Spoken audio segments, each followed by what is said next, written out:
Depois de um passeio, um adolescente luta para não perder a visão. Eu pensei, eu não quero ficar cego. Por favor, não me deixe cego. Um operário de construção combate um verme mortal que se reproduziu dentro de seu corpo durante 30 anos. Fiquei muito abalada, porque pensei que fosse perdê-lo. E uma menina de 8 anos é atacada por um organismo terrível que faz um ninho no interior de seu corpo. Eu senti uma coisa rasgando as minhas entranhas. 3 parasitas terríveis, unidos por uma estratégia devastadora.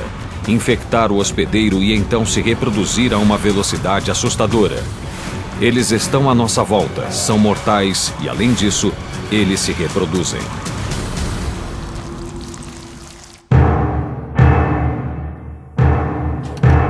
Vermes invisíveis a olho nu. Insetos sedentos de sangue. Amebas microscópicas. Eles parecem inofensivos, mas estão entre as criaturas mais letais da natureza. Eles podem invadir nossos corpos e desarmar nossos sistemas imunológicos. Eles são apenas parasitas, mas para quem foi infectado, eles são parasitas assassinos. Parasita é um organismo que vive dentro ou sob a pele de outros seres vivos, os chamados hospedeiros. Eles estão entre as formas de vida mais antigas e bem-sucedidas da Terra. E como qualquer outro organismo do planeta, os parasitas precisam fazer uma coisa para sobreviver: reproduzir-se. Todos os organismos precisam se reproduzir e os parasitas não são diferentes. Um dos motivos pelos quais o parasita precisa de um hospedeiro é ter um lugar para se reproduzir. O hospedeiro fornece alimento e abrigo para os parasitas em crescimento, mas quando eles tomam conta do seu corpo, o hospedeiro pode morrer. Nem todos os parasitas são mortais, mas muitos podem causar danos permanentes e infectar seu hospedeiro da maneira mais simples, como um adolescente está prestes a descobrir.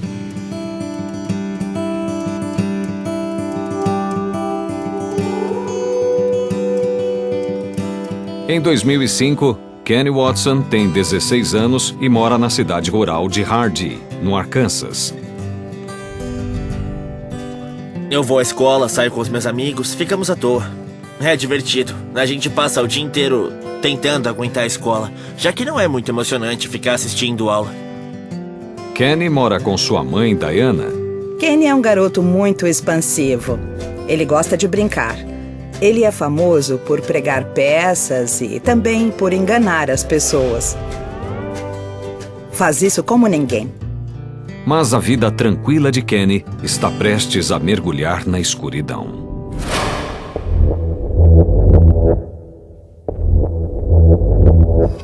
Em uma manhã no final do inverno, Diana vai até o quarto de Kenny para acordá-lo e mandá-lo para a escola. Era um dia normal. Minha mãe entrou e tentou me acordar. Mas assim que Kenny abre os olhos, nota algo estranho. Eu acordei, olhei ao redor e percebi que não estava enxergando nada. Ele comenta o problema com sua mãe, mas ela não sabe se deve acreditar nele. O Kenny costuma fingir. Ele já me pregou várias peças, fingindo estar doente para não ter que ir à escola. Eu olhei para ele e disse: sua visão está boa, você tem que levantar. Não vai ficar em casa. Ela disse para me aprontar e ir para o ponto de ônibus, porque eu tinha que ir para a escola. O ponto de ônibus fica a apenas 800 metros de sua casa. Mas assim que Kenny sai de casa, começa a ter problemas. Eu ainda não conseguia enxergar muito bem. Foi bem difícil. Eu tropeçava nas minhas pernas. Quando eu cheguei no final da rua, eu fiquei sentado, agitando a mão na frente do rosto. Eu não conseguia ver minha própria mão. E aí, eu comecei a ficar assustado.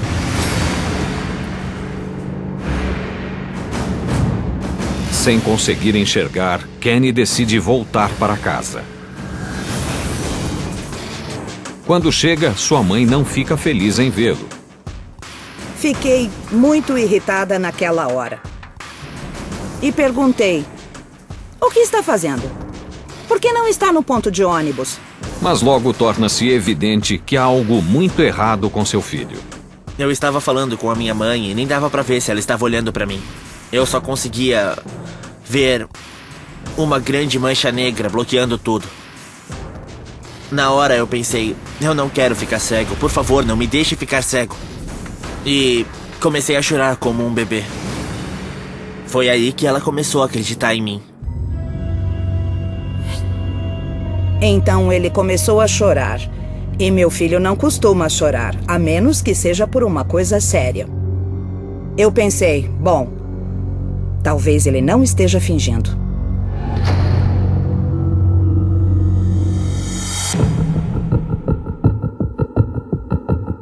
Diana imediatamente marca uma consulta com o optometrista da família, o Dr. Jerry Ellis. Uma hora mais tarde, Kenny é examinado. Ele apontou uma luz no meu olho e me pediu pra seguir o dedo dele. Não consegui. Eu não via o dedo dele. Quando ele disse que não conseguia ver nada bem diante dos olhos, eu fiquei muito preocupado com ele. E quando olhei no fundo dos olhos dele, vi uma coisa que nunca tinha visto. O globo ocular de Kenny está cheio de sangue. Havia 50% de chance de ele perder a visão daquele olho.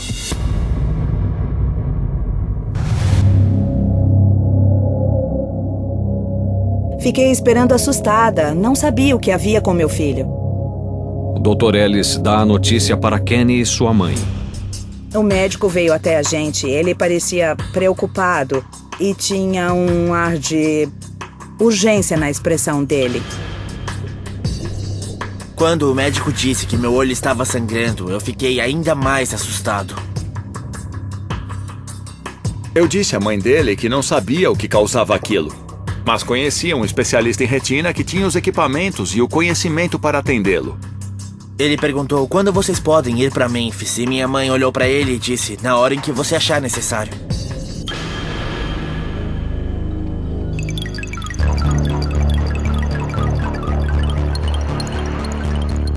Diana e Kenny procuram o especialista em retina, mas talvez seja tarde demais para salvar a visão de Kenny. Memphis fica a 240 quilômetros. Tínhamos que ir no mesmo dia, naquela hora. Foi uma loucura, apavorante, terrível. E nós tentamos correr. Geralmente é uma viagem de 3 horas. Nós a fizemos em 2. Com certeza foi o dia mais louco da minha vida. Àquela altura eu só estava me preparando para o pior.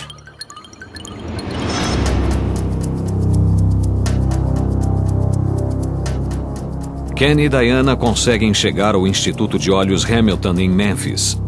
O especialista em retina, Steve Charles, está esperando por eles. Ele começa a examinar o olho de Kenny.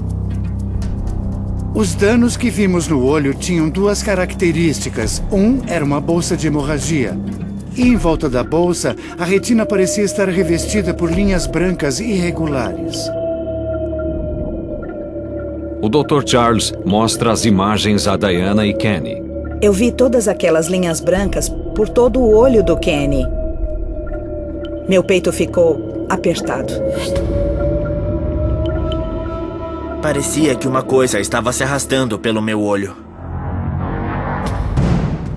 As linhas brancas são a pista de que o Dr. Charles precisa para solucionar o mistério. Olhei uma vez e soube na mesma hora o que era. O diagnóstico era miíase ocular. A miíase é um termo geral que descreve qualquer infestação por larvas de moscas no corpo humano. Elas podem entrar por feridas abertas, por uma simples rachadura na pele ou podem ser engolidas. Quando larvas infectam o olho humano, podem gerar uma condição chamada miíase ocular. A larva de uma mosca está vivendo no globo ocular de Kenny, se alimentando do tecido de sua retina e deixando rastros de sangue à sua passagem. Se não for detida, ela pode devorar o globo ocular de Kenny.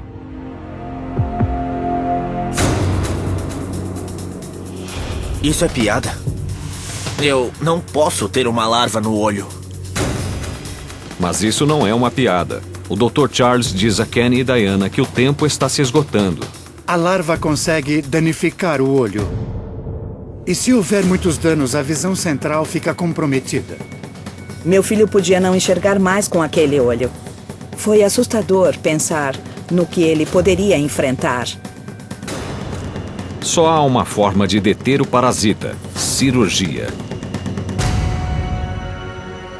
Eu fiquei bem apavorado. Pensar em ficar cego aos 16 foi terrível. Kenny Watson, de 16 anos, tem uma larva viva em seu olho. Ela está devorando sua retina e, se os médicos não agirem rápido, ela destruirá seu olho. Só há uma forma de deter o parasita: uma cirurgia. Naquela altura, eu estava me preparando para o pior. Enquanto os médicos preparam Kenny para a operação, sua mãe Diana só pode esperar.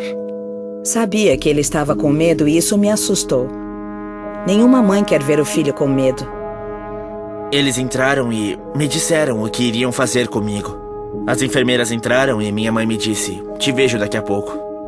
A última coisa que eu disse pro meu filho quando o levaram é que eu o amava. Eu fiquei observando enquanto levavam a maca pelo corredor e chorei quando ele entrou na sala, porque eu estava com medo.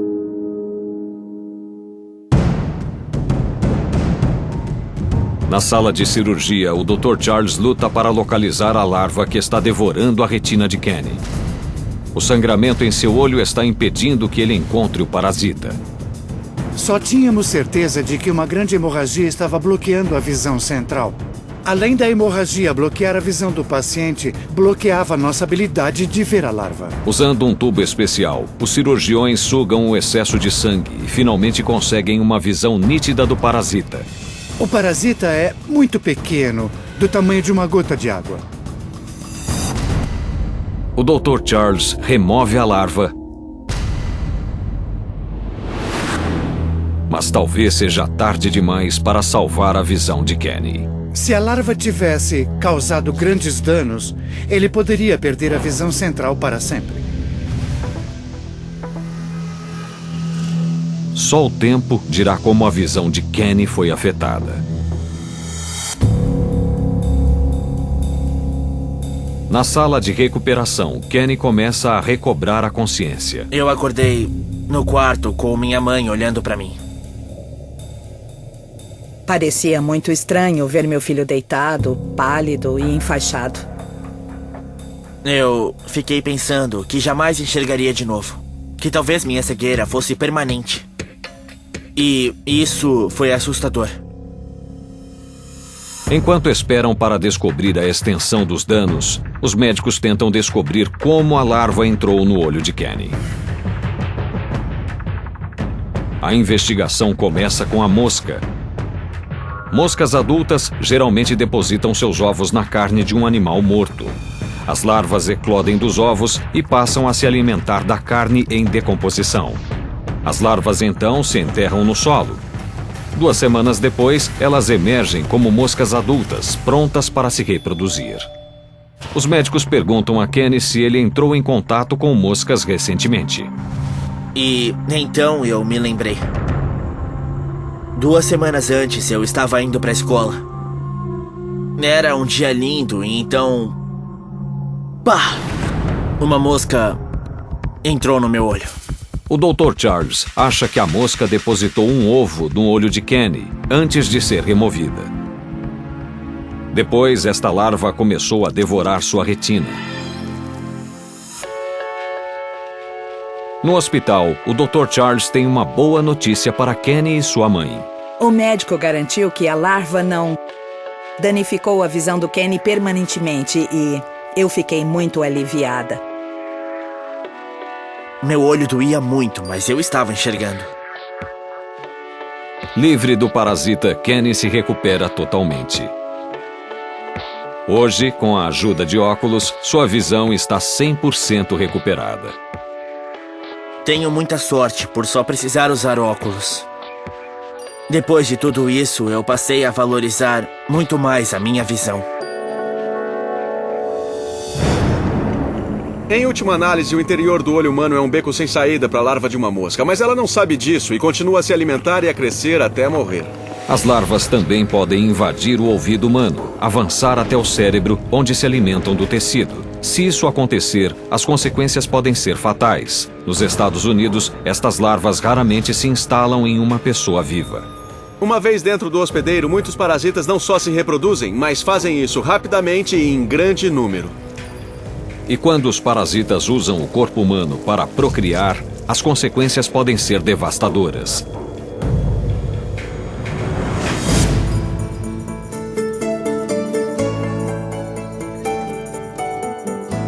Ana Moura vive no subúrbio de Roselle, em Nova Jersey, com suas filhas Nicole e Verônica, e seu marido Francisco. Francisco trabalha como operário e é o esteio da família. O meu pai é muito amoroso e trabalha duro para nos sustentar. O Francisco não é só trabalhador, ele é engraçado e divertido e é um ótimo pai. Ele me faz querer sair para aproveitar a vida, me ensina a trabalhar muito, mas nem tanto. Viver a vida em sua plenitude. Mas a paz da família está prestes a ser destruída pelos horrores de uma infecção parasitária.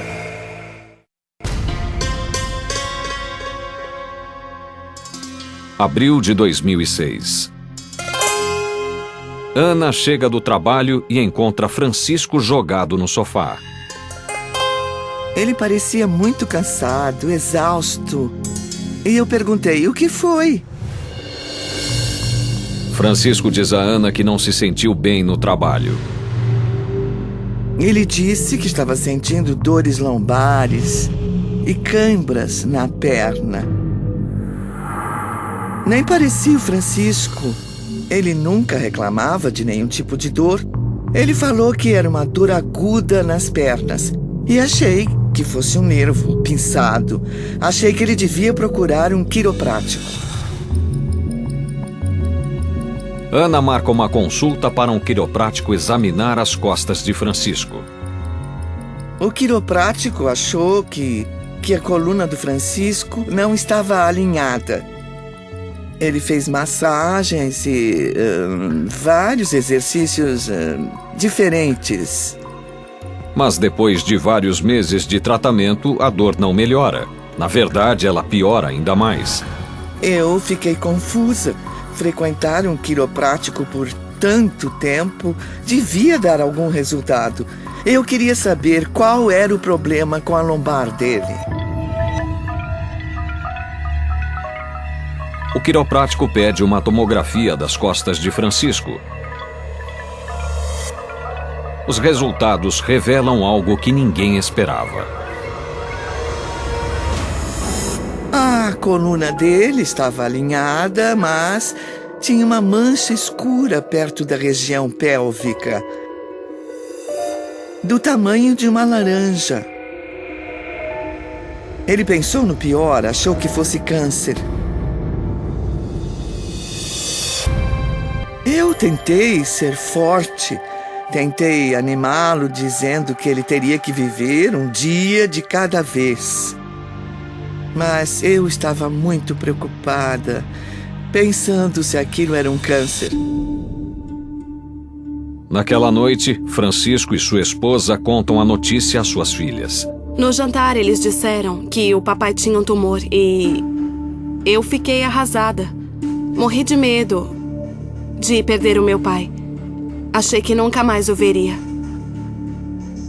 Foi mesmo assustador. Para Verônica, a possibilidade de perder seu pai é um pensamento devastador. Planejamos uma festa para os meus 16 anos durante algum tempo. E eu sempre quis dançar com o meu pai. Era a única coisa que eu queria fazer nessa festa. Eu fiquei com medo que ele não resistisse. Mas há boas notícias. Os médicos acreditam que o tumor talvez não seja maligno e decidem monitorar seu crescimento para checar possíveis alterações no tamanho. Eles receitam remédios para aliviar a dor de Francisco. Mas dias depois, Ana percebe que a condição de seu marido está começando a piorar. A vida lá em casa ficou muito estressante. Quando a gente vê um homem adulto gritando de dor, sem poder se mexer, é terrível. Francisco não conseguia fazer o menor movimento, inclusive andar. Fiquei muito triste quando vi alguém que podia carregar o mundo não conseguir sequer andar. Ele ficou tão mal que não podia mais trabalhar. Chegou a um ponto que eu não podia nem olhar. Eu ia pro meu quarto chorar. Eu fiz isso várias vezes. Eu não queria ver o meu pai sentir tanta dor.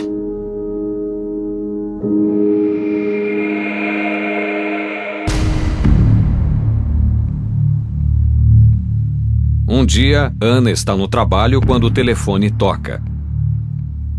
Francisco me ligou no trabalho. Eu perguntei se estava tudo bem e ele disse que não conseguia nem ir ao banheiro. Alarmada com este novo sintoma, Ana corre para casa para ver seu marido. Ao chegar, ela fica horrorizada com o que vê. O Francisco estava agonizando de dor. Eu praticamente tive que carregá-lo até o carro.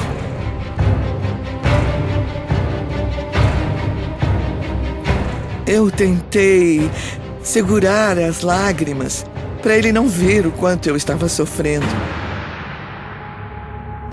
No hospital, os médicos inserem uma sonda para aliviar a bexiga de Francisco. Mas a dor em suas costas piora cada vez mais. Foi de cortar o coração ver meu marido com tanta dor. Os médicos administram morfina para a dor, mas não é o bastante. Ele sentia tanta dor que a morfina não estava funcionando.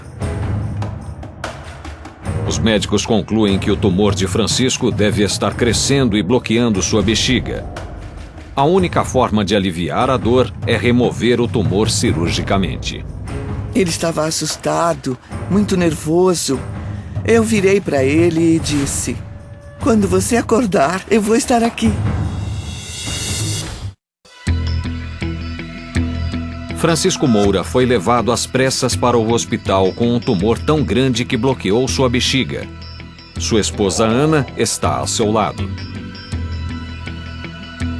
Eu me senti impotente, não sabia o que fazer. Fiquei muito abalada por pensar que ia perder meu marido.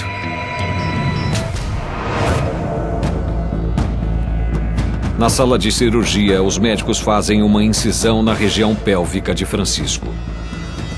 Quando chegam ao tumor, ele se rompe e começa a expelir um estranho fluido negro.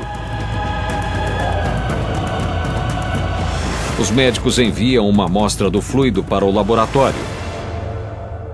Quem analisa o resultado é a doutora Christina Coyle, especialista em doenças infectocontagiosas do Centro Médico Jacob, em Nova York. Quando vi o relatório patológico e as tomografias, eu soube imediatamente o que era. Não tinha a menor dúvida. Era uma infecção por um parasita chamado Echinococcus granulosus.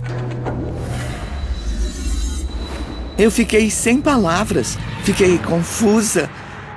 Fiquei totalmente chocada. Como assim não é um tumor, é um parasita?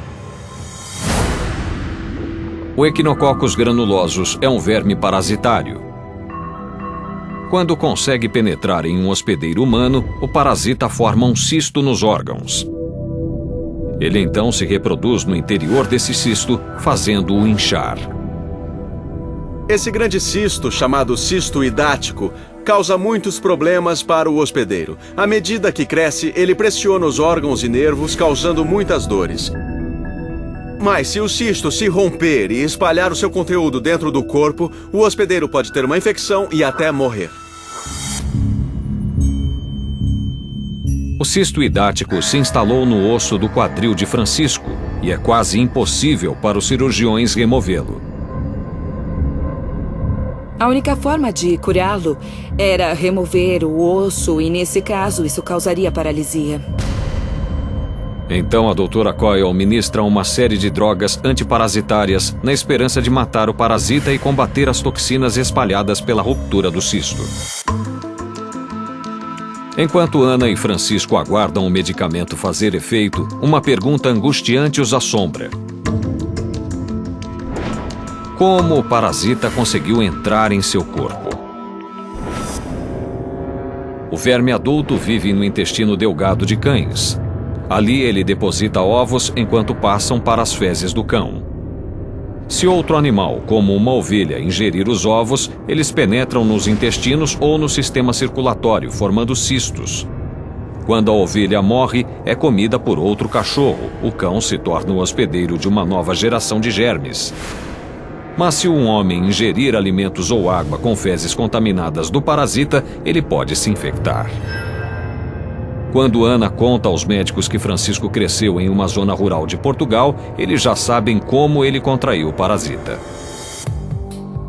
Os médicos disseram que o Francisco deve ter pegado o parasita quando ainda era criança. Ele bebeu ou comeu alguma coisa contaminada com fezes de animais. Ele devia ter o parasita há 25 ou 30 anos. Desde a infância.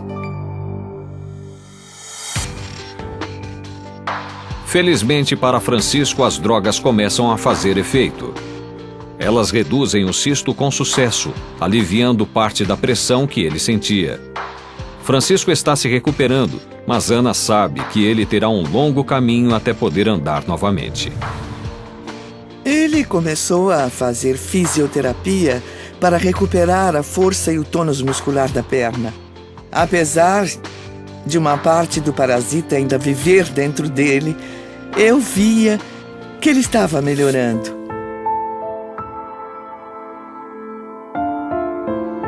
Sua filha Verônica ainda tem um sonho: dançar com seu pai em sua festa de aniversário. No dia da festa, fiquei muito feliz por meu pai estar lá. Eu realmente pensei que ele não fosse conseguir. Francisco está emocionado por estar vivo e poder estar presente para sua família.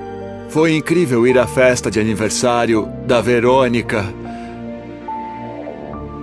Foi muito emocionante porque eu pensei que não estaria lá.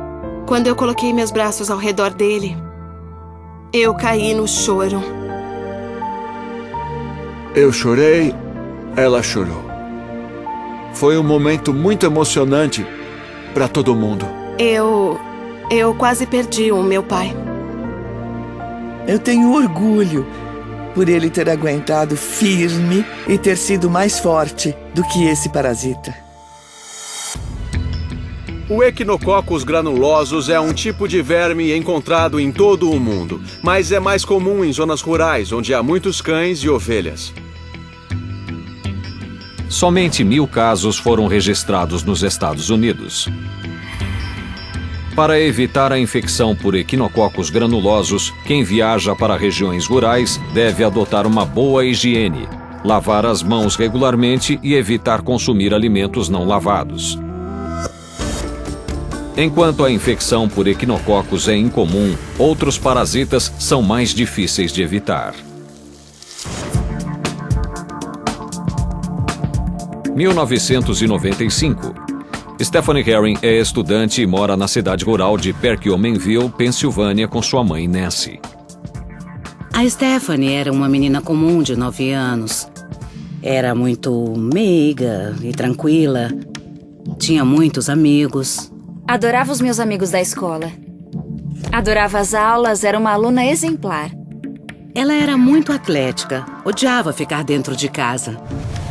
Mas a vida ativa de Stephanie está prestes a sofrer um revés.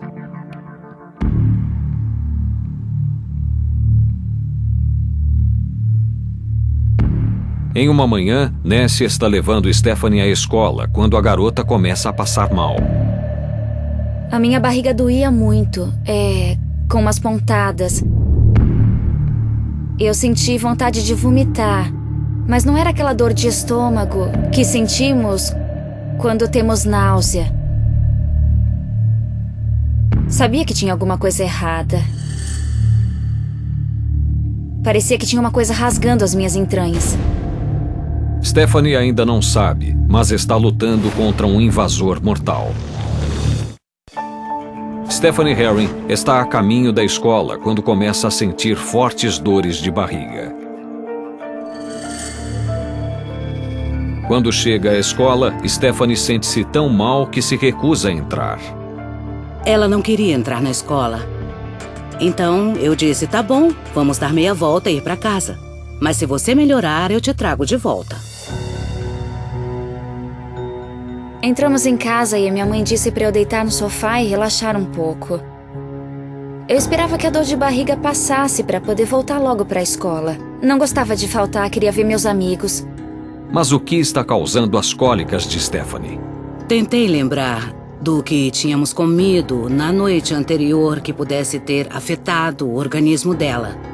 Mas só comemos frango com batatas, nada fora do comum. Pensando que sua filha está com indigestão, Nancy dá um antiácido líquido a Stephanie. Achei que o remédio fosse fazer efeito, aí eu me sentiria melhor e ficaria no sofá pelo resto do dia.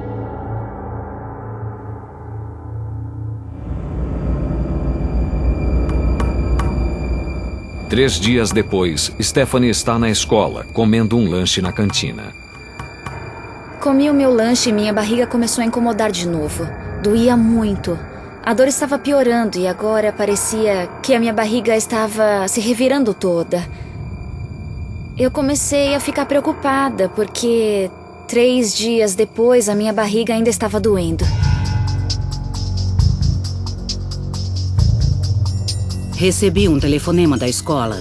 Era a enfermeira me avisando que a Stephanie estava no ambulatório. Ela chorava dizendo que a barriga doía muito. Mas o que está causando as dores de Stephanie é um mistério. Ela não tinha febre, nem diarreia e nem mesmo dor de cabeça.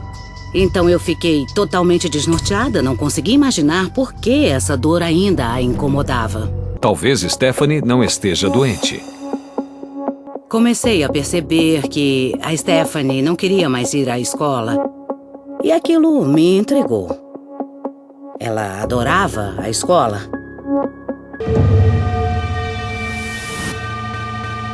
Depois de 2 semanas, Stephanie está com tanta dor que não consegue sair da cama.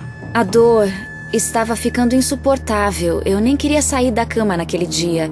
Eu só queria ficar deitada e chorar. Foi quando percebi que tinha algo errado. Mas sua mãe Nancy ainda acha que Stephanie esteja apenas com uma gastroenterite. Ela implorou, mamãe, por favor, me leve ao médico. Eu liguei para o pediatra e marquei uma consulta. Mas, no fundo, eu pensava que chegaria lá e o médico me diria que a Stephanie estava bem. No consultório do pediatra, Stephanie começa a descrever seus sintomas. Eu disse ao médico que era como se alguma coisa rasgasse as minhas entranhas. Eu nem queria sair da cama, não queria comer e achava que se comesse a minha barriga iria doer mais ainda. O médico realiza um exame físico, mas não vê nada de errado com Stephanie. Eu sabia que tinha uma coisa errada dentro de mim. Eu sentia.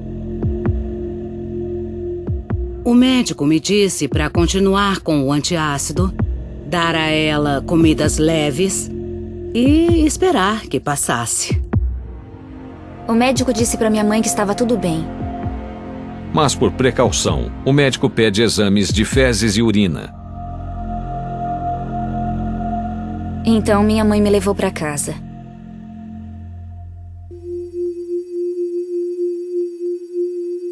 Dois dias depois, Nancy está se arrumando para ir trabalhar quando o telefone toca. Recebi uma ligação do consultório do pediatra. Eles tinham achado alguma coisa nas fezes dela.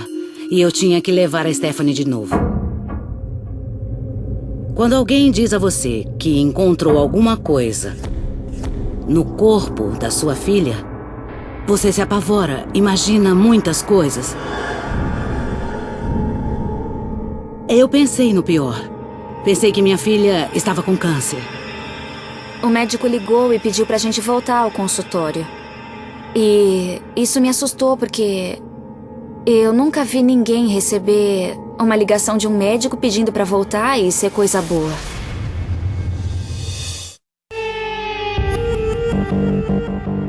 Os médicos acham que finalmente diagnosticaram a causa das terríveis cólicas de Stephanie Herring. A mãe de Stephanie, Nancy, leva sua filha ao consultório do médico para ouvir a notícia. Eu tive medo de estar muito doente e eles não conseguirem fazer nada para curar minha doença. Ela disse pra mim: "Mãe, eu falei que tinha alguma coisa errada. Eu disse que não estava bem." Eu fiquei me sentindo sabe, mãe horrível, por não ter ouvido a minha filha quando ela disse que não estava se sentindo bem.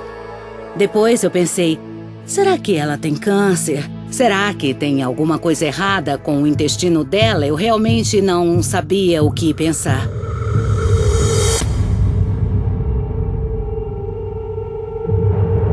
No consultório do médico, Stephanie e Nancy esperam ansiosamente pelos resultados. Eu estava com medo do que o médico ia dizer. O médico entrou na sala, olhou pra gente e disse: "Eu sei qual é o problema." O médico me disse que eu tinha giardia. E eu fiquei pasma, então eu pensei, o que é isso?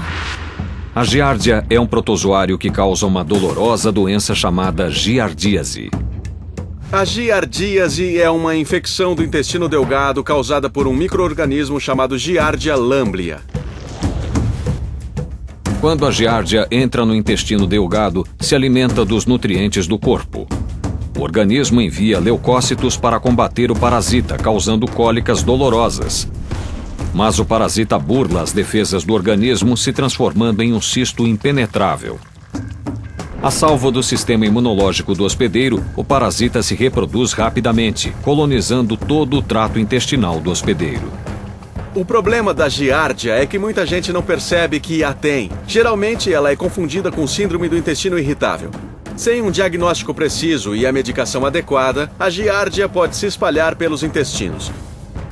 Se o parasita não for detectado, pode causar diarreia aguda e desidratar gravemente o hospedeiro.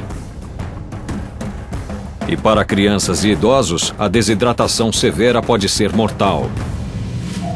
Quando descobre que está abrigando um parasita, Stephanie fica chocada.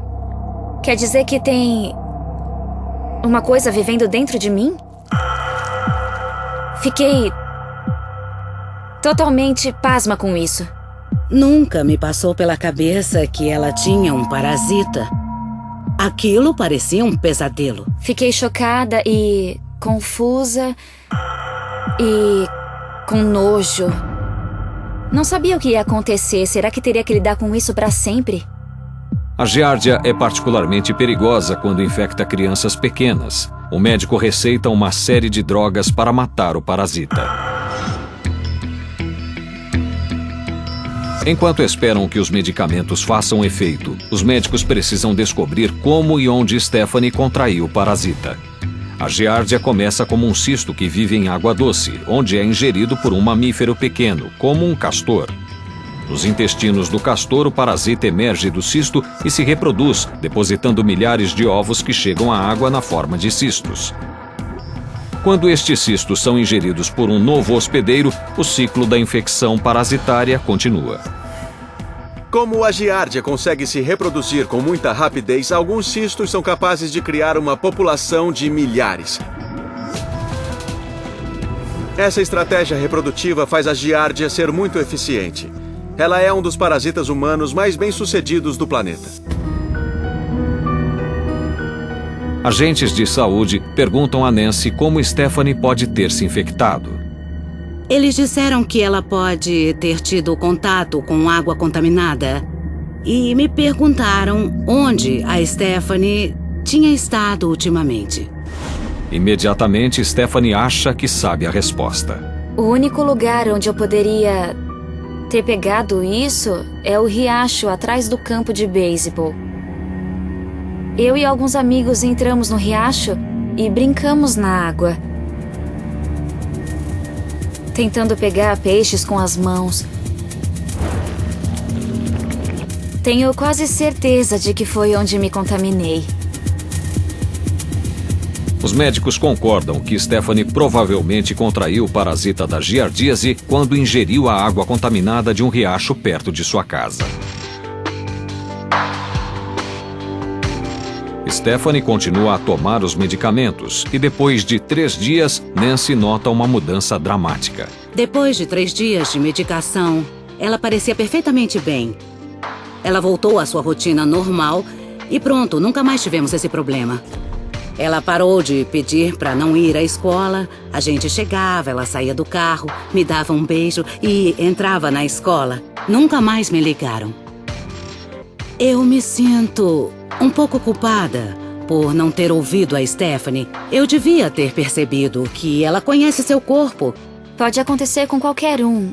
Um dia aparece um parasita esquisito ou uma doença que a gente não espera, enquanto você faz atividades normais. A giardia é um dos parasitas transportados pela água mais comuns nos Estados Unidos. Ele pode ser encontrado na água da torneira ou de piscinas, lagos e rios. Este protozoário é a causa de cerca de 25% dos casos de doenças gastrointestinais nos Estados Unidos. A melhor forma de evitar a infecção pelo parasita da giardíase é evitar beber água não tratada, lavar bem frutas, legumes e verduras em água limpa e lavar as mãos antes de comer e depois de ir ao banheiro. Em caso de infecção, existem drogas que podem matar a giardia antes que ela mate o hospedeiro. Uma das razões para um parasita precisar de um hospedeiro é ter um local para se reproduzir. Mas quando um parasita muda seu foco da alimentação para a reprodução, ele pode infestar o hospedeiro e causar sua morte. Versão brasileira Vox Mundi.